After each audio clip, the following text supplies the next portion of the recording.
FIFA world कपच्या आयोजकांनी आणि पंचांनी Lionel मेसीचं आणि अर्जेंटिनाचं आव्हान जिवंत राहावं याच्याकरता म्हणून हा बनाव केला असा आरोप जरी अनेकांनी केला असला. الحكم نو فير نو فير ريفري نو فير ظالم ظلم مبين وواضح من اول الماتش هو جاي علينا مش هينفع نخرج كده كسبانين 2-0 الارجنتين بطولة موجهة.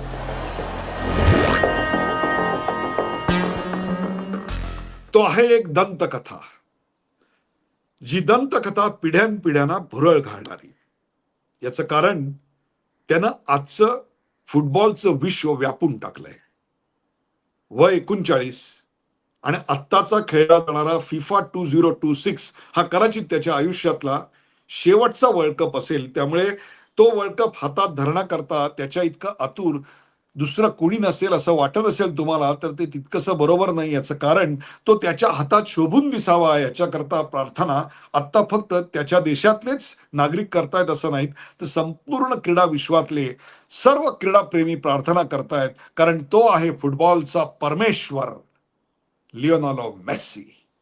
अर्जेंटिनाच्या हवेमध्येच तिथल्या श्वासाश्वासात फुटबॉल भरलेला आहे.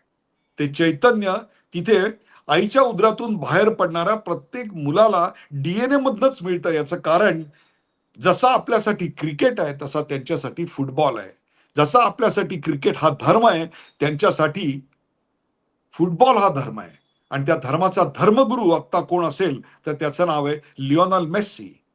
या आधी जो धर्मगुरू होता त्याचं नाव आहे मॅराडोना आणि त्याची ती उलटी मारलेली रिव्हर्स किक. या मॅराडोनानी अख्ख्या अर्जेंटिनाला नाही, लॅटिन अमेरिकेला नाही, तर संपूर्ण विश्वाला फुटबॉलचं वेड लावलं. फुटबॉलनी जसे लॅटिन अमेरिकेने अफलातून खेळाडू दिले.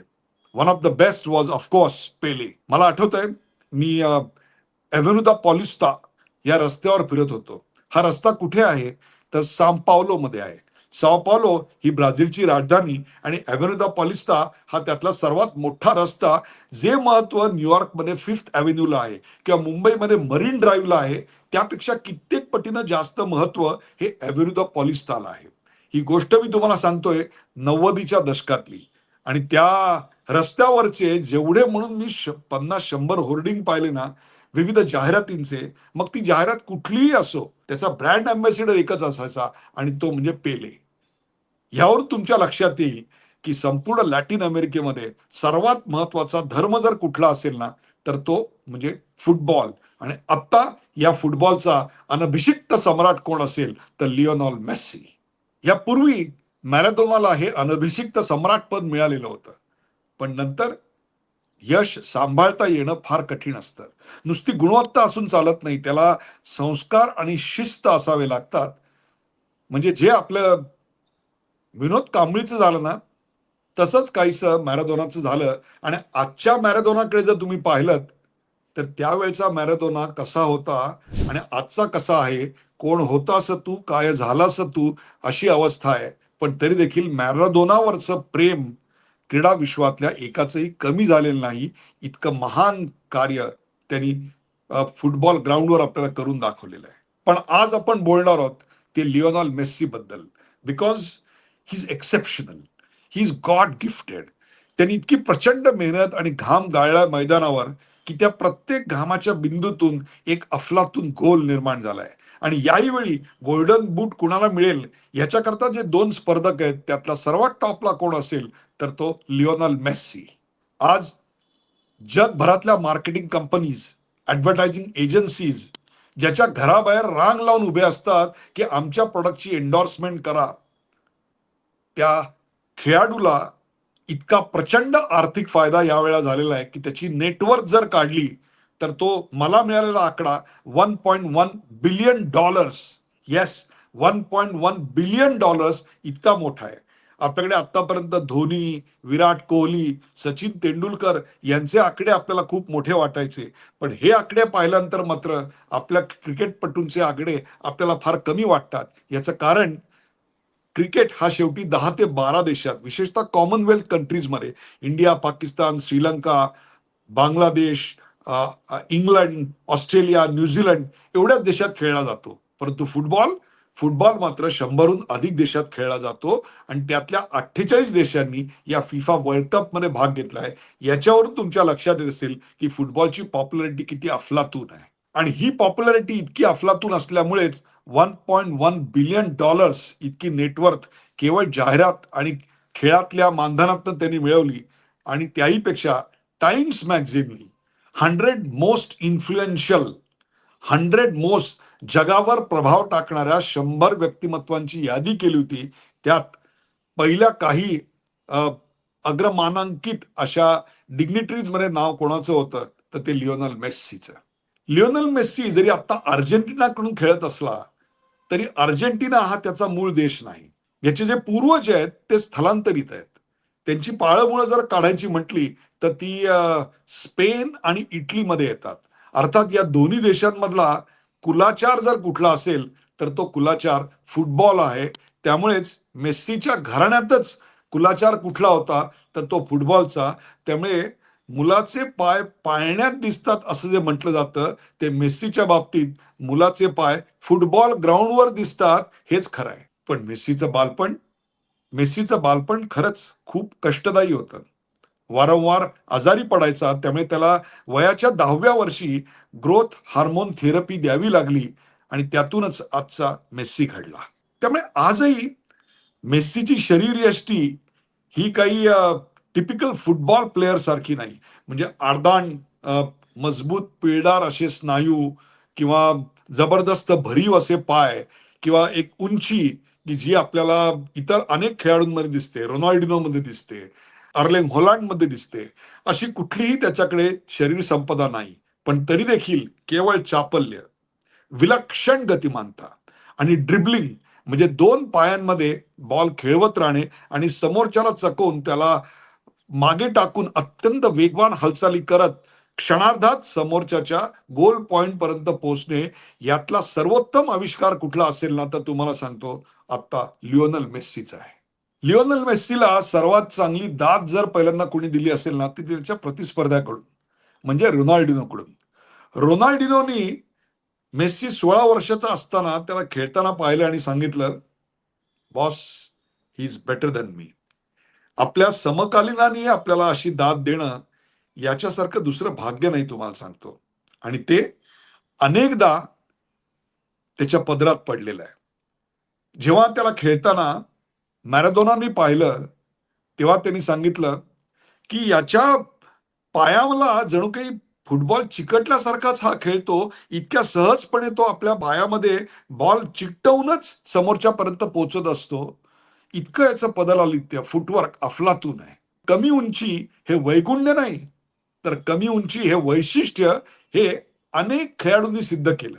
आपल्याकडे क्रिकेटमध्ये सुनील गावस्कर, सचिन तेंडुलकर आणि आता फुटबॉलमध्ये लिओनल मेस्सी. लिओनल मेस्सी जेव्हा त्याच्या संघाबरोबर उभा राहतो ना त्यावेळेला कदाचित तो सर्वात कमी उंचीचा खेळाडू आहे असं आपल्याला दिसतं आणि हा काय फुटबॉल खेळेल असं निश्चितपणे त्याच्या तरुणपणी सगळ्यांना वाटलं असेल. पण काही माणसं जन्माला येतात ना ती अक्षरशः परमेश्वराची देणगी घेऊनच. आणि त्याचं उत्तम उदाहरण म्हणजे लिओनल मेस्सी. लिओनल मेस्सीला एकदा विचारलं होतं की हे ड्रिबलिंग तू इतकं सुंदर कसं करतोस. तेव्हा त्यांनी गमतीनं सांगितलं होतं की मला तुम्ही नुसतं पळायला सांगितलं तर ज्या वेगानं मी पळेन त्यापेक्षा झिगझॅग मध्ये बॉल माझ्या पायात खेळवत जर मला पळायला सांगितलं तर मी सरळ सलग धावण्यापेक्षा ड्रिबल करत धावायला सांगितलं तर मी जास्त पळेन. ह्याच्याकडे पाहिल्यानंतर ह्याच्या पायामध्ये इतक्या वेगवानरित्या बॉल हा माणूस खेळवत असेल याच्यावर मैदानाबाहेर पाहिलं तर विश्वासच बसणार नाही. हीच गोष्ट तर खऱ्या अस्सल कलावंताची परमेश्वराची देणगी घेऊन आलेल्या माणसाची असते. आपल्याकडे एक नाटक होतं रायगडाला जेव्हा जाग येते वसंत कानेटकरांचं. मोहन वाघ यांनी त्याची निर्मिती केली होती. त्याच्यामध्ये शिवाजी महाराजांची भूमिका करायचे वसईचे मास्टर दत्ताराम. त्यांना तुम्ही जेव्हा रंगमंचा व्यतिरिक्त पाहायचा तेव्हा अतिशय साधा म्हणजे रेल्वेमध्ये कारकून असेल हा माणूस असं वाटायचं. पण एकदा एकदा का आता जिरोटॉप घातला, महाराजांचा ड्रेस चढवला आणि मेकअप करून रंगमंचावर प्रवेश केला की प्रत्यक्ष शिवाजी महाराज आलेत असं वाटायचं आणि त्यांच्या एंट्रीला कडाडून टाळ्या पडायच्या. तसंच आज मेस्सीचं झालेलं आहे. इतर वेळी पाहिल्यानंतर हा माणूस साधारणतः कुठल्या तरी सॉफ्टवेअर इंजिनिअरिंग फर्ममध्ये काम करतोय असं वाटेल, इतकं असं गोंडस गोरं रूप आहे. पण एकदा ते बूट घालून, हाफ पॅन्ट घालून तो खेळायला उतरला, की तुम्हाला सांगतो अक्षरशः परमेश्वरच त्या मैदानावर अवतरलेला असतो. याचं कारण आहे त्या परमेश्वराचं नाव आहे लिओनल मेस्सी. अर्थात एवढी श्रीमंती मिळाल्यानंतर पाय जमिनीवर ठेवणं अत्यंत कठीण असतं. श्रीमंती, प्रसिद्धी हे रोग आहेत एक प्रकारचे. याचं कारण त्याच्यामुळे सातत्य आणि प्रगती ही थांबते. पण जे अस्सल असतात ना, त्यांना या सगळ्याने काही फरक पडत नाही. 2022 साली जो वर्ल्ड कप झाला, त्यात जे टी शर्ट त्यांनी वापरले होते, ते टी शर्ट त्यांनी पुढे विक्रीला काढले आणि त्यातून मिळालेले $7.8 मिलियन, लक्षात घ्या, $7.8 मिलियन त्यांनी चॅरिटीला असे सहज वाटून टाकले.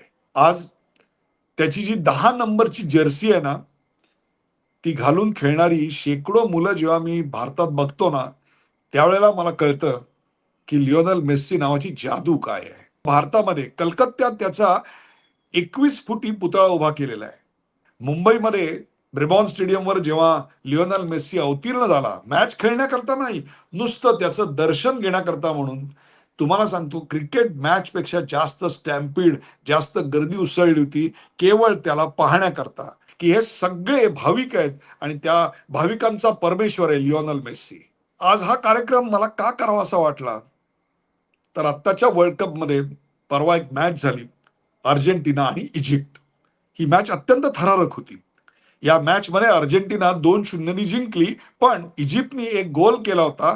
तो गोल त्यांना बहाल करण्यात आला नाही, तो पंचांनी नाकारला. आणि व्हीएआर म्हणजेच टेक्नॉलॉजीनी जेव्हा पाहिलं, तेव्हा देखील तसाच निर्णय आला. फिफा वर्ल्ड कपच्या आयोजकांनी आणि पंचांनी लिओनल मेस्सीचं आणि अर्जेंटिनाचं आव्हान जिवंत राहावं याच्याकरता म्हणून हा बनाव केला, असा आरोप जरी अनेकांनी केला असला तरी हा बनाव असेल तरी तो योग्य होता, असंच मत अनेकांचं आहे. याचं कारण त्यांना फुटबॉल बघायचं नव्हतं, तर त्यांना वर्ल्ड कप फायनलमध्ये, सेमीफायनलमध्ये त्यांच्या परमेश्वराचं दर्शन घ्यायचं होतं आणि त्या परमेश्वराचं नाव आहे लिओनल मेस्सी. आणि म्हणूनच या कार्यक्रमाची सुरुवात करताना मी सांगितलं, तो एक दंतकथा आहे. दंतकथा केवळ तुमच्या माझ्या पिढीची नाही, तर ती असंख्य पिढ्यांची. हे असं दंतकथापद मिळवणं फार सोपं नाहीये आणि मिळवलं तर टिकवणं त्याहून कठीण. हे सगळं या व्यक्तीने लीलया पेललंय. त्याच्या पत्नीनं याच्यात त्याला फार मोठी साथ दिलेली आहे. बालपणापासूनची असलेली त्याची मैत्रीण नंतर पुढे ते विवाहबद्ध झाले आणि त्यांना छान 4 मुलं बाळ वगैरे आहेत. पण ह्या सगळ्यापेक्षा सुद्धा मनातली कणाव आणि समाजाप्रतीची बांधिलकी त्यांनी तितकीच टिकवून ठेवली आहे. त्याचं माणूस पण असणं हेच त्याच्या खेळाडूपणाचं सर्वात मोठं गमक आहे. एक शिस्तबद्ध जीवन आणि त्याहीपेक्षा सुद्धा खेळाप्रतीची 100% समर्पितता, यामुळेच आजची दंतकथा बनलेला लिओनल मेस्सीला पुढच्या सेमीफायनल आणि फायनलसाठी असंख्य भारतीयांकडून हार्दिक शुभेच्छा. प्रेक्षक, हा कार्यक्रम आपल्याला कसा वाटला ते आम्हाला जरूर सांगा. शेअर करा, सबस्क्राईब करा, लाईक करा आणि हो, असे नवनवीन विषय घ्यायला आम्हाला उद्युक्त करा. जर तुम्हाला वाटलं तर कॉमेंटमध्ये सांगा, पुढचा कार्यक्रम आणखीन एका खेळाडूवर करू. तो खेळाडू नेमका कोणता सांगा बघू. धन्यवाद.